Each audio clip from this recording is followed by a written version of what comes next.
We actually have developed 4 curricula: adult, adolescent, elementary, and preschool.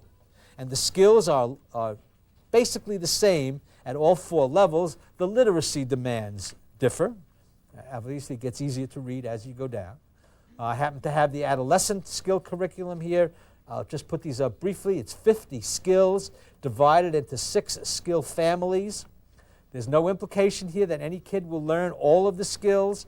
You'll see as we go along how we decide which kid learns which skills. It's basically based on what they're deficient in.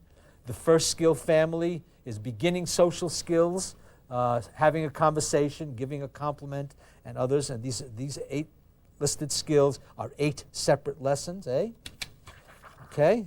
The next is advanced social skills, such as joining in, following instructions, apologizing. The third skill family is called skills for dealing with feelings. And I think you can see already that a fair number of these skills are of 2 types. Some are straightforward pro-social behaviors, like expressing affection. Some are pro-social ways of dealing with unpleasant things, like dealing with someone else's anger. See the difference there. One is strengthening, the other is undoing. And you can see that again, that difference in the next skill grouping, skill alternatives to aggression. Straightforward pro-social behaviors, sharing, helping, negotiating. Pro-social ways of dealing with unpleasant things, responding to teasing, avoiding trouble with others, keeping out of fights. I think the relevance of this whole curriculum to aggression is drawn out best in this family, skills for dealing with stress. I ask you just for a moment to think of the youngsters that cause you to decide to come to this workshop. And think to yourself, how do they make a complaint or answer a complaint? What do they do when they're embarrassed or left out? When they're accused of something, when there's group pressure? And how many times your answer to that is they behave aggressively? Remember the name of the workshop, Teaching Pro-Social Behaviors to Antisocial Youth. These are alternatives to aggression that we're trying to teach. All 5 of these skill families are interpersonal skills. The last one is cognitive or planning skills, such as goal setting, gathering information, decision making, and so forth. Each one of the skills in each of the curricula are broken down into the skills steps. The steps are the skill. Here, for example, is a simple skill, starting a conversation. If Rob and I, for example, were modeling this skill, now you look at the steps as I do it.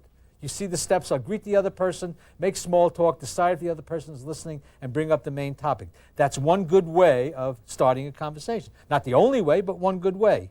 So if Rob and I were modeling it, hey Rob, how you doing today? Rob, want to be with me on this? How you doing today? No, yeah. Oh, good, yeah. Did you see that game on TV last night? Yes, I did. Yeah. Hey, wasn't it great? It decided in the last few seconds. It was excellent, very good. He's nodding and smiling, and we're talking about the same topic. I'm already up to step 4. I can ask him what I want. Listen, the $10 you owe me, think I can get it from you now? Okay.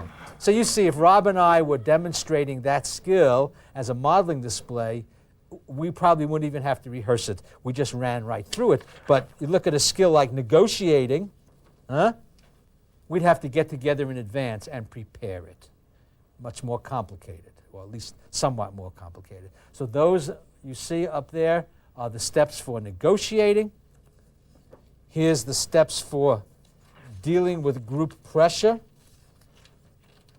Now, I did say to you that as we move down the age ranges, we step down the difficulty of what we're presenting, even though it's basically the same skills. Here's 2 skills at the preschool level, asking a favor and ignoring. Look at the one for ignoring, for example. Look away with the little icon, close your ears, and be quiet. So it's not unusual that a 3, 4, 5-year-old can learn that. Get into the upper a little bit, into elementary years. Here's ignoring distractions. Now, it's not all of this that's presented to the kid. It's only the steps you see here. Count to 5, say to yourself, I won't look, I'll keep on working, continue to work. Say to yourself, good for me, I did it. these other things on this page. These are the books we use, the training manuals that are for teachers. That's what you see there. It's tips, suggested situations. That's what's in the skill streaming books. Huh? The steps are up on the board for Rob and I, if we're the trainers, to point to as we're doing the skill. The steps are also on skill cards that are given to the kids. They look like these, skill cards, little index cards. They're packaged in these sort of collections of all the skills. What we do is give the kid the skill card for them to use during their role play and put it in their pocket to take with them if they need a little prompting device when they go out. Okay? We also ask, ladies and gentlemen, that in addition to having the skills up front for you to point to when you're doing the modeling and for the youngster to have the skill on the skill card, we ask you to have your school or the kids prepare skill posters. Skill posters. You know, in a first grade classroom, you go in, there's ABCs all around the room. Why is that? Well, you want to immerse the kids in the alphabet during the school day. I want to immerse the school in the skill. Who are the trainers? Peggy and Joyce are running a skill streaming group. Are they the sole trainers? No. Patty is the principal. John drives the school bus. Jay is the assistant principal. Christina is the lady who works in the kitchen. Rob does something else in the school. During the day, the kid comes in contact with all these people. Wouldn't it be marvelous if, when the kid does use the skill in front of the principal or the bus driver or somebody else, those persons, knowing the skill, can say, isn't that the skill you learned? That's the skill of the week? You just did it very nice. Or on the bus or the cafeteria, something. He doesn't use the skill well. If these other people can prompt it, coach it, encourage it. What I'm saying to you is a very important lesson, folks. It goes well beyond skill streaming. It's the message that any good program is a full school, full institution program. Later in the workshop, I'll talk about bullying, sexual harassment, cursing, programs. Effective programs are full court presses, total pushes, full institution. Posters is merely one of several ways you can have everyone on board. There's lots of ways that institutions do this. Memos and meetings and whatever, okay? I'd like to demonstrate, if I may. Rob, would you help me with this? Sure. You can stay there. Did you all hear Rob say sure?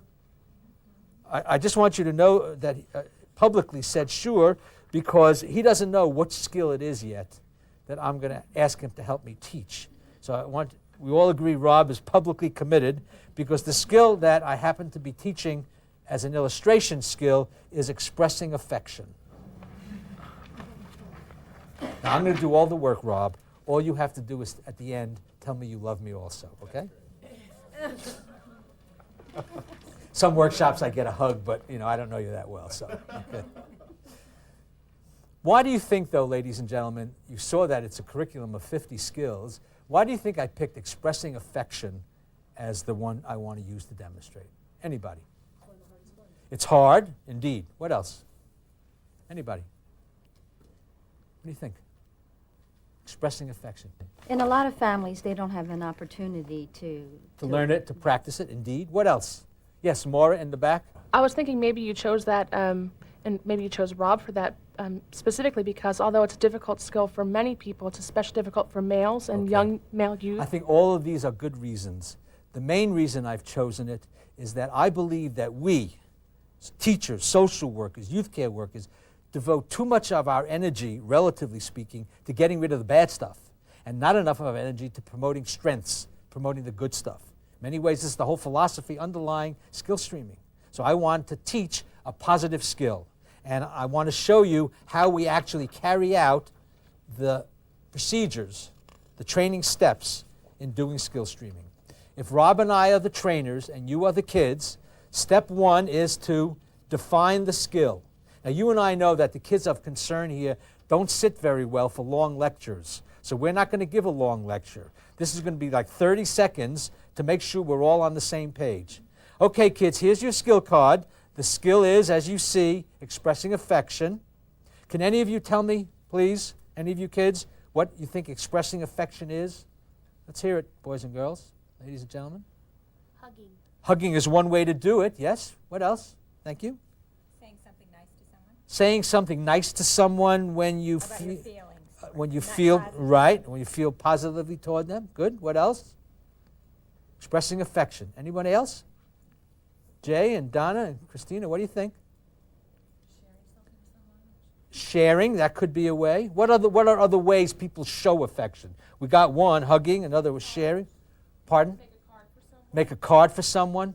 Hugging, kissing, making love, giving presents. Do we all understand what? Good. Okay, let's do it. So we've defined the skill, and the next training step is to model it. So here's the situation. I'm going to put the skill up now, and you can look at your skill cards. I live in a really abusive house. My dad likes to hit me all the time, and he does it, except on Friday nights when his brother, my Uncle Henry, played by Rob, comes to supper.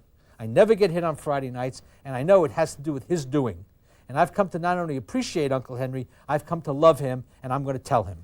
Now, in doing the modeling, one or both of us would stand up here and point to the step, even say the step before doing it, helping the kid get the connection between the step and the action. Step one, decide if you have good feelings about the other person. Well, I have good feelings about Uncle Henry for the reason I said. He saves my skin, I don't get hit when he's around, and I really come to love him for that. Decide if the other person would like to know about your feelings. Well, I never asked Uncle Henry. If someone loved me, I'd like to know it. I'm going to assume Uncle Henry would like to know it. Step three, choose the best way to express your feelings. Now, just to step out of role for a minute.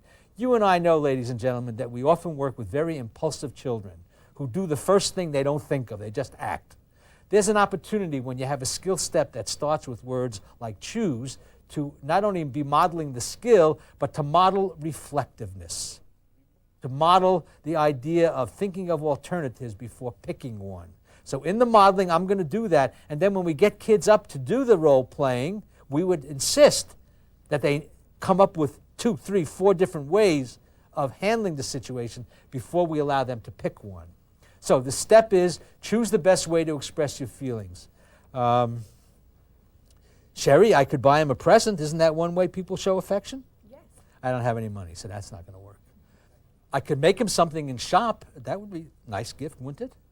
Yeah, but my lamps and ashtrays all look pretty much the same, and that takes a long time. Tricia, I could just tell him something. Tell him how I feel about him. Isn't that one way people show affection? That's what I'm going to do. Step 4, choose the best time and place. Well, I could call him up and tell him. There's nothing wrong with that, except Uncle Henry's a brain surgeon. He doesn't like to be interrupted at work. I know when. Friday night, right after supper, Dad goes and lays down on the couch to watch TV. Mom goes in the kitchen to do the dishes, and I'm alone with Uncle Henry. It's right now. Express your feelings in a friendly way. Uncle Henry, Dad was going to do it again. You see him reach for his belt. He was not fixing his pants. He was fixing to let me have it. I don't know. You said, cool it, Sam, or something.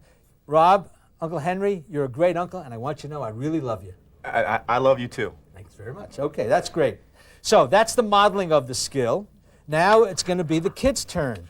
The next step is establish trainee need. Now look, I don't want these kids getting up and role-playing how to say I love you to an Uncle Henry that they don't have. That's not what he's here for. Role-playing's got to be behavioral rehearsal. So when the kids come into a skill streaming group, they see on a flip chart or on the board their names with a dash after it.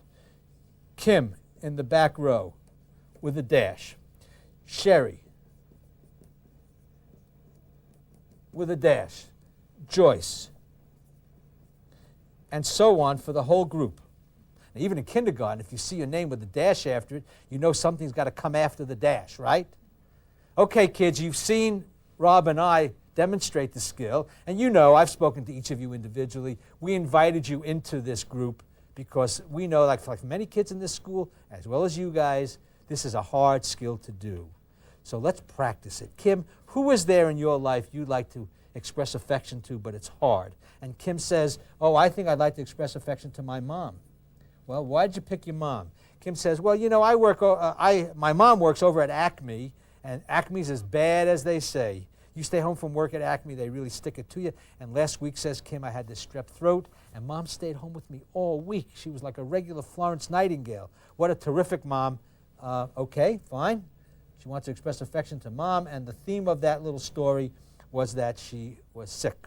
Sherry, who would you like to express affection to? And Sherry says, oh, I think I'd like to express affection to my sister Helen, who got this great tape deck, and even though I put the tapes in backwards the other day, she still lets me use it. Is that a good sharer or what?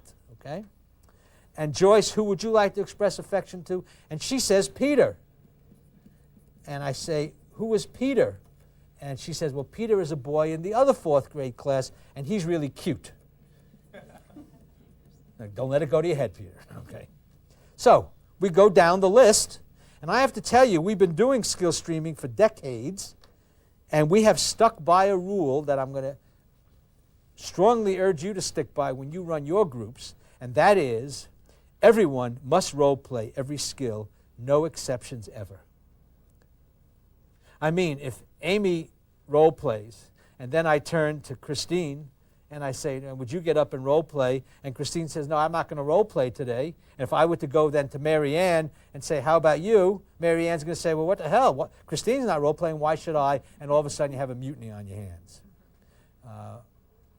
If you pick the skill right and you develop a good relationship with the kids, you're not going to have this problem. But I just need to tell you up front, everyone's got to role play every skill. So, select role play main actor. Let's assume I pick Kim. Okay? Kim, you're going to be our first role player. Our next step is to set it up so that for Kim it feels realistic, because the more realistic it feels to her, the more likely it will generalize, the more likely she'll use it out in the real world. So I'll say, Kim, who in the group reminds you most of your mom? And she picks Donna. Okay, fine. Would you, in setting it up, to make it as realistic as possible, tell Donna, set the stage, how Mom stands, walks, talks, and acts. So Donna could be the best surrogate mom she can. And by the way, where might you talk to Mom? Well, Kim says, I don't know, when I come up from school, Mom's often at the sink, getting the dishes or supper ready. Okay, let's take a chair, a table, turn it into a sink, stand Donna up. We're all set? Good.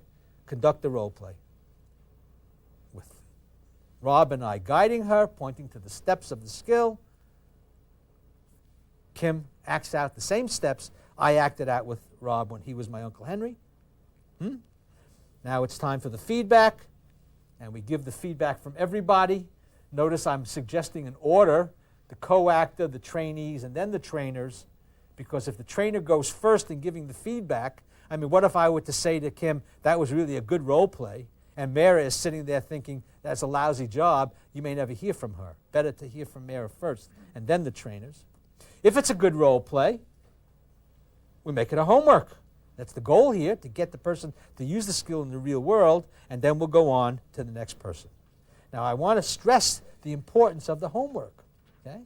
If it's a good role play, we're going to have Kim sign a contract. That is, fill out a homework report. Fill in during class. What skill will you use? She'll write down the name of the skill, expressing affection. What are the steps? We'll have her write the steps, even though she has it on her skill card. It's one more practice of it. Where will you try it? With whom and when? After she tries it with her real mom, she fills out the second half of this. Everyone who role plays a skill successfully will get that homework assignment. We will not move on to a new skill in a skill streaming group until most of the group is doing successful homework. Not just successful role plays in the group, but successful homework outside. Okay? Very important part of skill streaming. So if you have a token system, a level system, or any other incentive system, we want you to very generously reward the homework. Here's another homework form at the elementary level. This one's all filled out. The youngster was trying the skill responding to teasing. Wrote in the steps, stop and count to 5, think about your choices, ignore the teasing, say how you feel, give a reason for the person to stop, and then third step is act out your best choice. With whom will I try it? The kid in the 5th grade at recess. What happened when you tried it? I kept playing. The kid teased me more, then he stopped. How did you do? The youngster circle is the middle category because they forgot to stop and count to 5. They forgot one of the steps. Okay? That's the homework assignment. So, Kim, did you do your homework? And Kim is nodding yes. Well, that's terrific, Kim. And whatever rewards we have available, we will bestow on Kim. Sherry, did you do your homework? Let's assume for a moment it was a different skill than expressing affection. Let's assume it's the skill persuading others. And in the role play, Sherry did a very good job of persuading the other kids in the role play group who were pretending to be her friends that, no, you can't have the party at my house.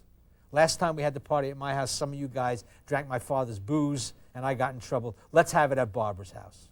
And the kids in the role play group, who are not Sherry's real friends, just pretend friends, say to Sherry, okay, we'll have it at Barbara's house.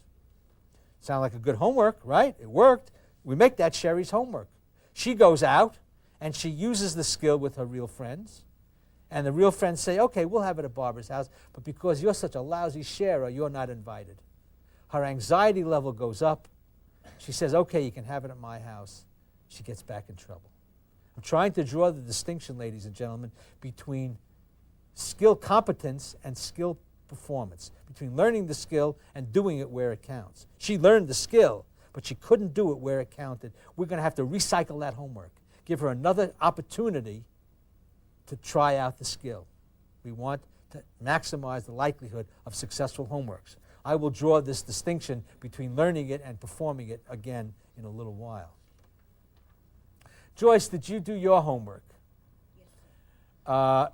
Joyce actually says no, sir.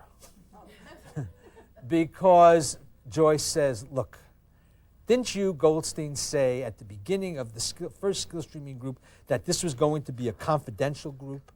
I say, yes. Why? Well, Joyce says, I am really pissed off today because somebody's not listening to this confidential stuff. Somebody told Peter, I think he's cute. And I don't know who did it. But at the end of the meeting last week, I saw Mary Ann go over to Peter and say something, and they both looked at me and started laughing. I think Mary Ann said it, and I'm going to smack her in the face right now. Joyce gets up to attack this other child. Now, not an unlikely event when you're working with aggressive children. Now, I know that in almost any intervention that you might do, when someone behaves aggressively, you stop it to get back to business. In skill streaming with aggressive kids, this is the business. So in many ways, I welcome Joyce's aggressiveness because up to now, I only know about it second, third hand. The teacher told me, the mama told me. Now I'm seeing it unfold in front of me. Two things have to happen. Step one, I have to prevent one child from hurting another. Okay? I hope you guys are skilled in fight management. We've done a lot of that training. You might look at some of our Break It Up training materials because teachers too often are getting hurt. There's the battered teacher syndrome out there. So I'm urging you to get up to speed in the skills that you never learned in the School of Education to not only break up a fight, but do it in ways that are safe for you. And we'll talk more about that later. That's step one. But step two is to grab the moment. Capture it. This is a teachable moment. Joyce, you're not going to be allowed to hurt Mary Ann. But that doesn't mean that you can't let her know how you feel. There are other ways to express anger. Do you remember 10 days ago we learned a skill called standing up for your rights? Here's the card for it again. Stand up. Look at Mary Ann and go through these steps. When I tell you, Mary Ann, she's angry at you. She thinks you were talking about her and saying things. She's going to let you know, but she's not going to hit you. And you can let her know how you feel when she does this. It's a skill we haven't learned yet. But here's the card for it, responding to an accusation. Okay? Get them both up. Yeah, I'm teaching a different skill. I'm stopping it to do this because this is a teachable moment. Skills learned when you really need them are more likely to be retained. Okay? And then I'll go back to the original lesson. So don't be reluctant to capture the moment. That was so much the reason I wanted the principal and the bus driver and the person from the kitchen to know about what's going on so you can capture the moment when the kid really needs the skill. Okay?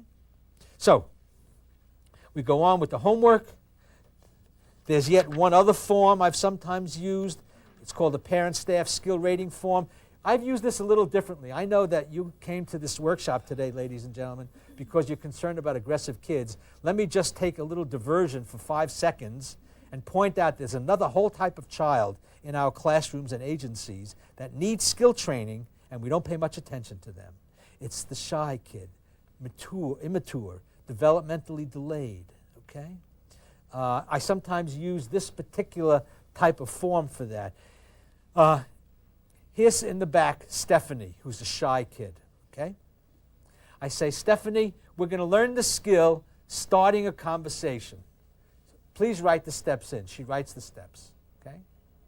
Now, there's other things on this form. It says, did he or she demonstrate the skill in your presence? How would you rate him, his or her demonstration? How sincere, and so forth.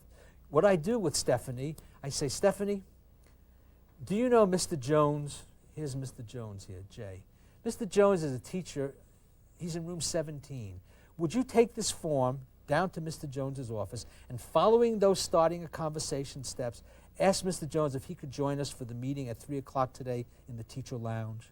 So she goes to my colleague and does the skill. My colleague fills in the bottom half, not the kid. He then tells me about it. I then can take that feedback and go back to the kid and give the feedback. That's why we so often involve parents in the homework. Stephanie, do you remember yesterday I asked you to go to Mr. Jones as a way of practicing starting a conversation? You know what he told me? He said you went through all of the steps in the right order, boom, boom, boom, boom. That was terrific. Well done. I got to tell you, though, he also told me that while you were doing it, you were kind of turned sideways and looking down a bit. That's probably not the best way to have a conversation. How about you and I practice right now, looking at each other and have a face-to-face, eye contact conversation, okay? So the question then comes, how do you get into a skill streaming group? Basically, the ticket of admission is the skill deficiency. I must confess that in my own career, I've long since stopped worrying about the Ds.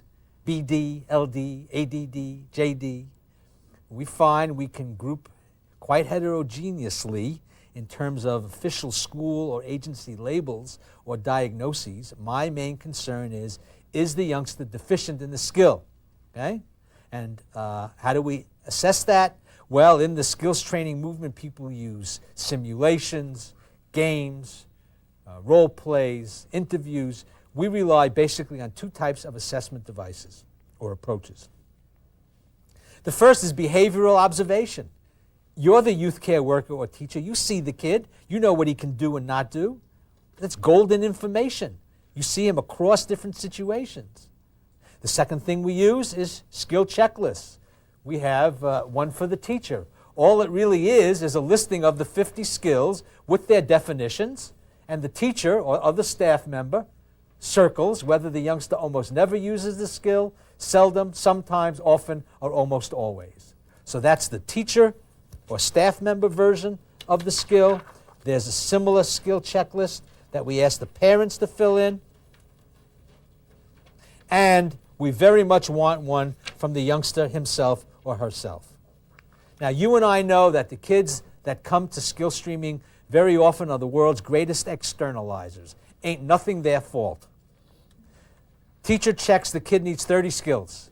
Mama checks 30 skills, the kid checks 5 skills. Nevertheless, later in this workshop, when we get to talking about motivation, how you're going to motivate youngsters who are chronically aggressive to want to be pro-social, that information of the skills they think they need is gold. And you will see how we make a major effort to factor into the curriculum the skills that the kid picks. So we very much want the kid's version of the skill deficiencies, not just staff or family. If you're going to use any of these checklists, you might take our grouping chart. It's a nice way to set up a group. You have all the skills listed down the side. Across the top, you write the names of all the kids in your class, your unit, your setting, and you put their scores in the body of the table. So on one table, you have everyone's scores, and you can pull out kids who share skill deficiencies. That's the goal, share skill deficiencies. So if you're going to run a skill streaming group, what are the specific arrangements that you need? Let's look at this. Number of trainers, 2 per group we recommend. Now, there's nothing magical about that. You could have a group with one trainer, eh? But it's hard to do. You know how it is when you have a group that demands a great deal of behavior management. You not only need eyes in the front and back of your head, but the side also. Better to have two staff. One can be up leading the role play, another sits down in the group. Peter is the kid in the past who's chronically been the most aggressive kid. I'll sit next to Peter while Rob runs the other kid role playing, so that if Peter starts acting up, acting out, misbehaving, I'm there for some sort of proximity control, yes? Two trainers preferable. Trainer-trainee cultural compatibility. Everyone in this room is good with some kids, and everyone in this room is less good with other kids. It includes me. So I say to you, work with the type of kid with whom you're good, and for kids from other nationalities, other backgrounds, other cultures, if you're not good with them, get training or refer them to someone else. Furthermore, what's a skill, how it's taught, will vary from group to group. All the skill streaming curriculum is one good way. But what if a youngster says, well, steps 1 and 2 are fine, but I can't do step 3 where I live? You have to be responsive to that. Doesn't mean you still can't teach it, because maybe there's other places the youngster could do it, but you can't shove it at him. You have to be responsive to the youngster's environment as the youngster sees it too. That's called appreciative programming, appreciating differences, whether they're cultural, racial, national, whatever. Okay?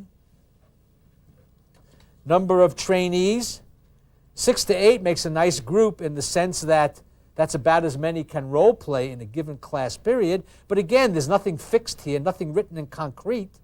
Sometimes you may want a smaller group. What if they're very aggressive kids? You don't want to put 6 or 8 of them in a room at one time. Start with a group of 2 or 3 and accrete a group. Add 1 a week. Start with 2 or 3, get a group culture going. Add 1 and then 1 and then 1 and then 1. What if you say, hey, listen, it's nice to have 6 or 8, but I have a class of 15 or 16, and that's my class. Well, work with 7 while 7 watch, fishbowl style, and then switch. What if you have a class of 25 or 30? One thing I hope you won't do is simply do the modeling without the role playing. This must be an experiential activity. So here you have 25 kids, and you have to get some additional adult help. So you can break them down into groups of 5 or 6, which are role-playing simultaneously as the adults roam around. Okay? Let's see what else we need in the way of arrangements. Select and group to match trainees' real-life peers. This is behavioral rehearsal. We want them to be practicing what they need out in the real world. Someone will say to me, should I put boys and girls in the same group? Should I put a 9-year-old with a 12-year-old kids? I always give the same answer. We want to set up a group that matches as closely as possible what that kid faces. So I say, does this 9-year-old have any 12-year-olds in their environment? If the answer is yes, put them in the same group. Okay? This is how we facilitate generalization. Criteria for inclusion, the skill deficiency. If you don't have the skill, you're in. Exclusion, if you have the skill, or if you've tried it and it hasn't worked. Now you notice what I say there. Sometimes you may have to deselect ADD, retarded, or other types of youngsters, but since these are the youngsters who need this skill training the most, never deselect them until you've tried them. We've done this with autistic kids. We've done this with moderately retarded kids. You can often be surprised at how well a youngster can learn. So don't deselect based on the label. Make sure you include them whenever you can. Sessions per week. 2 is optimal, although others have done it in different ways. 15 minutes in homeroom every day. I don't really care as long as there's enough time to do the homework. Just have enough spacing so that the kid has some opportunity to do homework.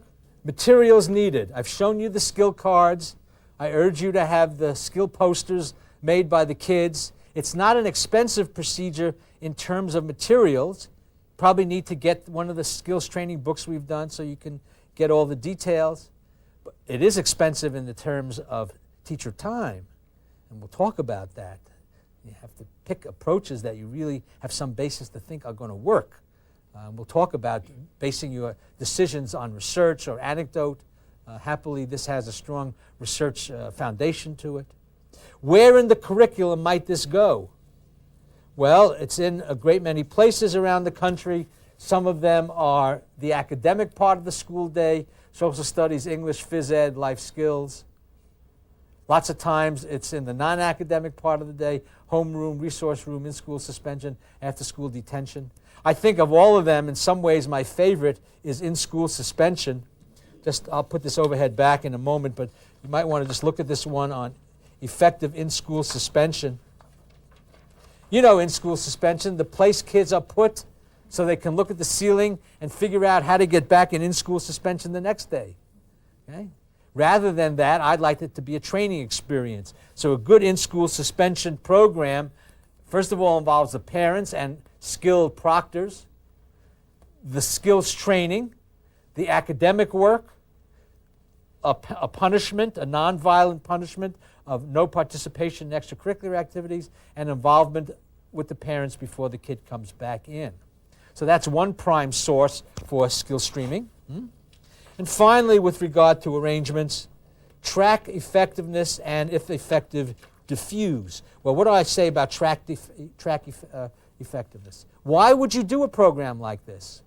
You have something going on, too many fights, too many calls to parents, too many referrals to the office.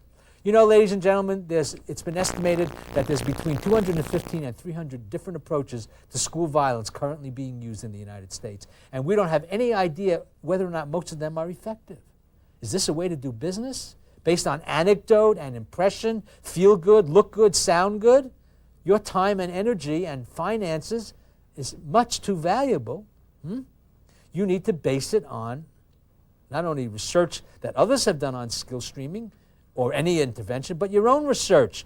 Track why you're doing it. How many calls to the office? How many fights? Track it for a month. Then start a program. Keep tracking. If your numbers get better, diffuse it to the district, to the school. If it's not getting better, dump it. Our time and energy and money is far too precious.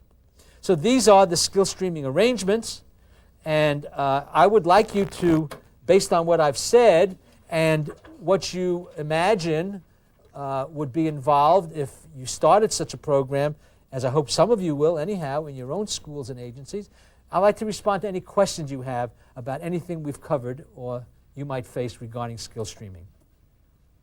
Mary Ann? Are there any additional training materials to use when you're learning or doing skill streaming? The main training materials are the skill streaming books, the skill cards. We've also developed manuals and program forms for youngsters, which you may find useful. That's basically what we use. Yes. Yes, John? Can a skill streaming group have only one trainer? The answer is yes. Indeed, there are skill streaming groups that have but one trainer. But don't go into it alone unless you're feeling really comfortable in the behavior management aspects, because you have to be both a teacher and a manager. Okay? Manager of competent behaviors on the parts of the kids in terms of the skill streaming and on-target behaviors for those that get off task.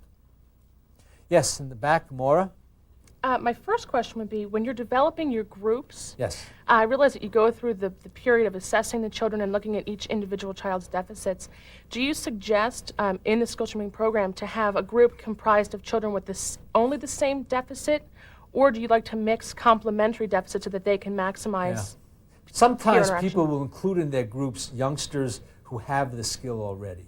And in actual practice, you'll find, even if you do the best job selecting based on deficits, that probably for every skill there'll be one youngster or two that have the skill already, and that's fine. It only becomes a problem when you have a youngster who seems to have almost all the skills. So unless you're going to hire that youngster as kind of a model for yourself and pay him, that youngster doesn't belong in the group. Okay.